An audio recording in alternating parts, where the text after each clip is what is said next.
আসসালামু আলাইকুম। আপনি সাদিয়া? ওয়ালাইকুম আসসালাম। জি, আমি সাদিয়া। ভাইয়া আপনার কথা বললো আপনার সাথে দেখা করতে, তাই আসলাম। আসলে আপনার সাথে কিছু জরুরি কথা বলা দরকার। এই মুহূর্তে আমার তেমন কিছুই নেই, চাকরি নেই, পড়াশোনা মাত্র শেষ হলো।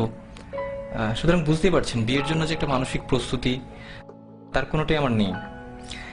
আর আমি জানি ভাইয়া আপনাদের ফ্যামিলিকে অনেক পছন্দ করে, এই জন্যই ভাইয়া চাই যে আমি আপনাকে বিয়ে করি। জি, আমিও তো তাই চাই। আসলে আমি আপনাকে কি বোঝাতে চাচ্ছিলাম আপনি হয়তো বুঝতে পারেননি।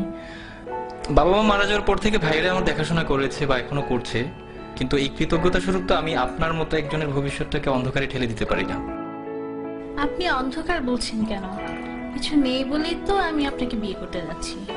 ধরুন আমি একজন টাকাওয়ালা কাউকে বিয়ে করলাম, কিন্তু বিয়ের পর দিন তো সে মারাও যেতে পারে, অথবা তার সব সম্পদ ধ্বংসও হয়ে যেতে পারে। আমি তো টাকা, বাড়ি, গাড়ি এসব দেখে বিয়ে করতে চাই না। আমি চাই একজন ভালো মানুষ। তাছাড়া আজকালকার ছেলেদের যে অবস্থা, তারা যেভাবে চলাফেরা করে, এদের মধ্যে তো ভালো ছেলে পাওয়াটা খুবই মুশকিল। আমি যতটুকু জেনেছি আপনি একজন বিশ্বাসী মানুষ এবং প্র্যাকটিসিং মুসলিম। কিন্তু একটা ব্যাপার কি দেখেন, জীবনে চলতে টাকাটা অনেক বেশি জরুরি। আত্মীয় স্বজন কিংবা বন্ধু বান্ধব যেখানেই যান না কেন, অর্থ ছাড়া আপনি কোনো দাম পাবেন না। আপনি কি মনে করেন যে এই ইটের জেলখানার ভিতরে সুখ আছে? সেখানে আছে মোহ, আছে লোভ, লালসা আর নষ্টামি। তারা সম্পদের পিছনে ছুটতে গিয়ে নিজেদেরকেই হারিয়ে ফেলে। স্বামী স্ত্রীর মাঝে কোনো ভালোবাসা নেই। বাবা সন্তানকে দেখতে পারে না, সন্তান বাবাকে দেখতে পারে না। আমি তো এমন চাই না। আমি চাই একটুকু জান্নাত, যার তুলনায় এই দুনিয়ার সমস্ত সম্পদ খুবই তুচ্ছ।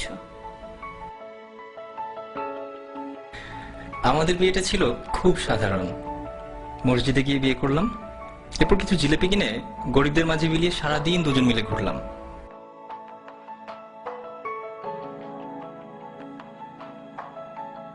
আপনি জানতে চাইতে পারেন কি ছিল আমাদের মাঝে?